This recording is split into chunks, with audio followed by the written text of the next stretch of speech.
A very good morning to you and welcome to this amazing Hangout Friday. My name is Mungala Mbuvi and of course Shiko Kaitani is somewhere here. However, Jeff is actually there. Good morning, sir. Actually, I thought you're going to introduce Shiko on her behalf. Let me do that, please. Fine, why not? And a very good morning to you. My name is Ashiko Kaitani. A very good morning to you. Gentlemen, how are you doing, Jeff? You know, as in, it's just too early in the morning for me to partake in what you smoke movie. Thank you for that. My name is Jeff Moyo. Welcome to the show. This is K24 This Morning. Lots coming up your way. Of course, we have Movies Madness, as always, on the menu. But you also get into our newspaper review, of course, as we look at the last one for 2019. Derek Deron, Duta, very good morning. As you can see on the front page right there, matters KCSE and looking at the alarm of the high number of E's in this year's exams in top schools, but also on the political front, both internationally and in the local scene, on the domestic front, impeachments galore. Coincidence? Well, so it seems we'll be talking about that, of course, and plenty more as we get into our newspaper review proper this morning. But we told you it's a Hangout Friday that it's going to be absolutely lit. Whoa, you have no idea. So this one being the last live Hangout Friday we're going to do, we have none other than DJ John Falme and the, is it house? Yeah, on the ones and twos, and he's going to be mixing for us for the entirety of the show. And by the way, today, we started to do Ngoma after Ngoma after Ngoma. We've got Ban Becker, we've got Jua Kali, we've got Viri the Storyteller coming through, Ben Soul coming through as well. It's Yes. Bahati is coming through as well. Bahati tena, tena, tena. That one. Okay. Yeah.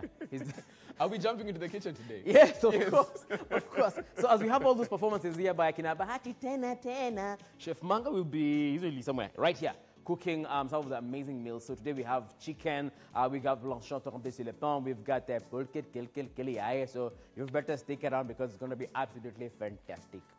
We'd like to know how your morning is. If you're feeling as mad as movie is this Friday, I don't know what's going on. You can tweet us at K24TV. You can also SMS us on 21222. The show starts right now. We get into the newspaper review, and then after that, it's a party and a half on K24 This Morning.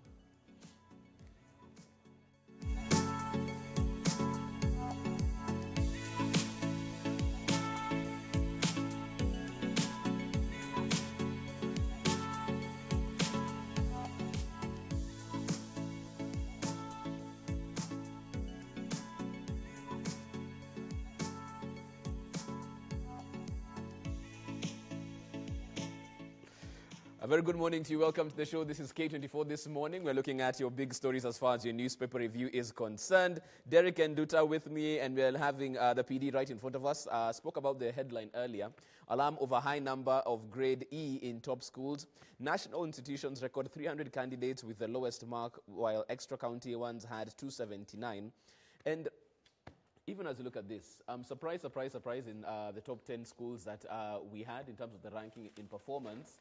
What does that have to say for some of the giants who traditionally were at the top and then all of a sudden missing in action, so to speak, Nduta? A lot of things have come up, and questions in regards to why the top schools are no longer top is a discussion that needs to be had over and over again, because things change, and I think it's healthy for competition that we don't necessarily have the same guys over and over again. Yeah. I think part of the reason is the simple fact that you could send an A student at class 8 from Nairobi to a school never had before in the Rift Valley and vice versa. You can imagine one of the kids from Pokot who used to be flown all the way from Turkana, Pokot to Nairobi has emerged as a top student in the country. But up and above all is the parity that the Ministry of Education is trying to create. And they're offering as much to the county schools as they are to the national schools. And access to books is not what it used to be about a decade ago when some of us were still learning. But the thing is also the spread of the good students in the country. They are not confined to changes, patch, Nairobi School, Lenana, School. or some of those institutions. Right. And like Moyo Forces Academy only used to get a certain students from a certain class, but nowadays they're open to so many students I from asked outside. this question yesterday. Is there a way we can actually have the results announced without ranking the schools? Is that possible when you think about it? Because some people say it's not even the ministry to blame, it's the media. Because as soon as CS Magoha is reading out the number of A's, you're busy collating them there to decide which school was number one.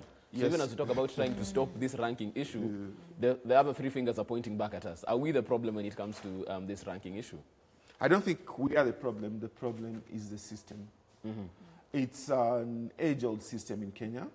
We've had it for many, many years, Jeff. When you are growing up, somebody wanted you to go to Alliance, or to St. Mary's Yala, or to Macedo School, or to Mangu. And I think it's something that has stuck in our heads, and the system has accepted it to be the way it is. And probably that is why some girl wants to go to Alliance, or to Moi Girls, or to Precious Blood, or Kangaroo. That's it. Right. Old habits die hard. Yeah, because even when we were in school, I remember you being told, you must go to a national school or else you're not a child of mine. Wow. Yeah, you can imagine those kinds of conversation. And you had to make sure, so within that system of trying to see who's the best, and competition in Kenya is very high. Even just outside the education system, there are so many ways people compete unconsciously as well. Right. So you're just there, you're thinking, I'm doing my own thing, but at the back of your mind, you're competing with somebody else. Right. So it's a systematic thing. I don't know if it will end anytime soon. I have no idea. I don't think it's going to end soon. And you brought in something that has really encumbered in our society, the competition aspect of everything we do. We even have it going back to the micro level of our society, where the families also compete, even amongst themselves, on who did what and who did not do what. And I think that is something that has been, whether it was by the colonial system, or whether as society we decided to compete and politic on everything that we have across, it's all up there to be decided by many people. Right. Right, and of course that makes a front page story as far as the PD is concerned. But one thing to note from Magoha's speech yesterday was some of the students that he noted in terms of their performance. We have one of those on the front page, Joseph G. Mwangi. He scored 193 in KCPE, but at the KCSE level, he got a C+ on that. And for very many people, we don't usually have that follow-up. Even when it comes to the top candidates in the country, we'll have them hoisted on the shoulders of their teachers and parents at KCPE. But you never really follow through to find out what happened at the end, because they get into a different space, they have different competitors, so to speak, in that classroom, and you never follow up to see the correlation for the top or at the bottom, because some of those who come out at the bottom at KCPE actually emerge victorious at the KCSE level. Yeah, it's true. Different things happen. When you get into secondary school, that is when you realize what you're doing in primary school is not all that. Right. And then now you have, can you imagine you're number one in your county, for example, with, let's say, 432 marks. And then you get to a national school, there are 7 of others like you or even higher than you. And then now you have to compete with those ones. And then you also have to compete with the other ones who come behind you and are on the mission to say, by the end of the 4 years I'm in high school, I need to be in a university or even whatever place I need to be. Right. So the competition becomes even tougher. And then there's the issue of resources, there's the issue of initiative. And now with the 100% transition, there are so many things that also come into place. Exactly. How many students are in class? Do you receive the attention of the teacher as you think you should deserve? Those kinds of things always come up. Do you also participate? Are you just book smart? Are you street smart? Are you taking part in extracurricular activities, or you're just there for your books and all? You know, those kinds of questions that come up. Yeah. What about you, Derek? What do you feel about this follow-up in the process of the education system? Some years back, we used to follow up on the top 10 at this year's exams, maybe from the primary level, and we go through to how they performed at the end of their form, which is part of the follow-up as journalists we are supposed to do. And in this particular case, we have this photo here of Joseph G. Mwangi. But somebody who took the deep cup did not tell us something about the county he comes from. It's not very important, but somebody should have told us. This gentleman was in a certain school, and we don't even know where he comes from. We can see he is walking out of a shack, but does it mean that he was in a day school? Does it mean that he was walking from that shack to his school? That's something somebody should have told us about this particular student. But then the follow-up, as Jeff is saying, is something that is very, very important. And some of it plays on the psychology of the student. That's true. Probably he had a problem when he was going for his primary school, and then he got a kick when he joined secondary, when reality hit on him. And probably he was pushed by where he was coming from with his future as the driving force towards his success in secondary school. And I would love the writer. Where does Mwangi write from? Githinji? We would love to see what Githinji is going to tell us about this student, the family, the parents, and the whole social setup behind this. I don't want to believe that he's from a downtrodden family, but I want to believe that there was an inspiration behind his success, because from 193 marks, I don't think my late dad could have allowed 193 marks. Well, it's a story that you can get in your copy of your People Daily. Today you can get all that information there. Yesterday, of course, internationally, people were talking about Trump's impeachment and how now it's up to the Senate whether to take this through or whether he'll survive that particular battle. But domestically, Kiambu County had its own drama. Kiambu MCAs impeach Waititu. Spirited efforts by allies to save embattled governor who has been charged with 588 million theft through questionable tendering failed. On that particular one, the first time this had come up, the SG for Jubilee tried to calm the waters because another section of MCAs now wanted to impeach the Deputy Governor Nyoro. And so they asked them just to give this time. It didn't reflect well on the party or Uhuru. But it seems like the MCAs are back at it and have they are not having any of it. They're their own bosses. Yes. But in the two cases, in the USA and in Kiambu, there was that impeachment that went through. But then the rubber hits the road when it comes to the implementation of that. We saw Governor Wambora fight in and out so many times until the election that he eventually won, a second-term governor. And in the Trump case, it has to go to Senate, which apparently favors him. It means this case, they hold sway, the Republicans, in the American Senate, and it will be very difficult, and they will need some miraculous event to ensure that Trump is thrown out, which I don't think will be, if we go by what happened to Clinton, Bill Clinton, I don't think it's going to happen. Because they control the House. What do you think on both fronts? You could be surprised. Personally, I was surprised that the House of Representatives impeached him. I was pleasantly surprised. Why you? Because for the longest time, they've been talking about these things. They've been talking about Trump. They've been talking about how he is sabotaging the country. But for the longest time, nobody was able to do anything. They were just talking about it, raising issues and all that. So the fact that they were able to actually impeach him is very historic. But then you'd be surprised if it goes to the Senate and then they decide to go through. It's a little bit improbable, but with the way the Republicans are talking, the way that some of the Senate guys are talking and saying how they no longer have that trust in Trump, then probably we would have a different a different measure. But already you've seen how the country is reacting to it. Yes. They're claiming that the impeachment of Trump is similar to the crucifixion of Christ. And I was wondering for a second if we were reading the same Bible. But even when you bring it domestically as well, when you look at Governor Waititu, does he survive this? Does he prove like he's the next Wambora? Funny story, 28 Waititu allies boycotted the vote.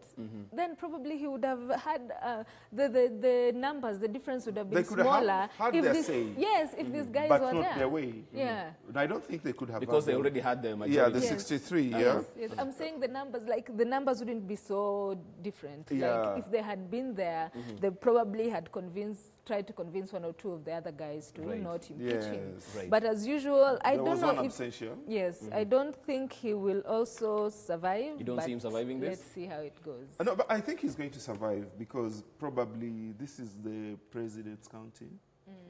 I don't think... And this is the face of Jubilee.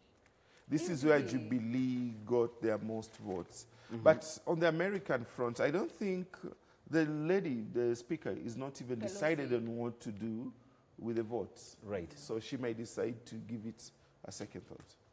Well, from the tone of her speeches so far, we don't think she's going to give it a second try as far as that's concerned. Let's move on to another story, of course. Page 13 of the People Daily. Cabinet renames Moyo Day to commemorate volunteerism as we move forward, and will now be called Huduma Day.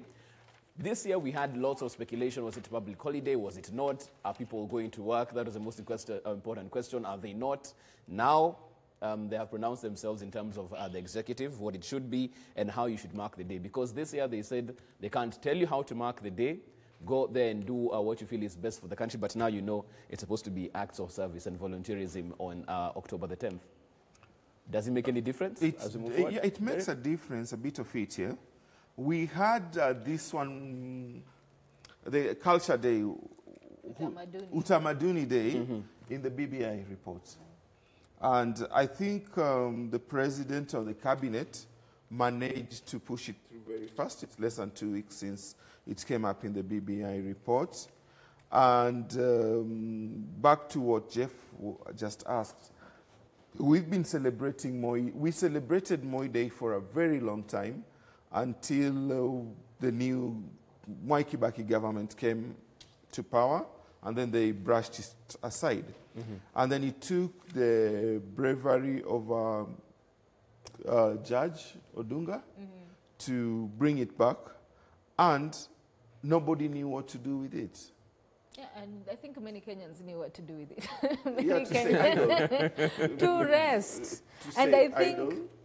For me, renaming a rose by any other name... Still a rose. Yeah, Still a it's rose, still a rose. So I don't know why there was the need to rename it. I don't know if it's because it had the name Moyo and all the historic and all these things that are coming up that people are complaining, why are we celebrating this man who made life difficult for some of Kenyans here.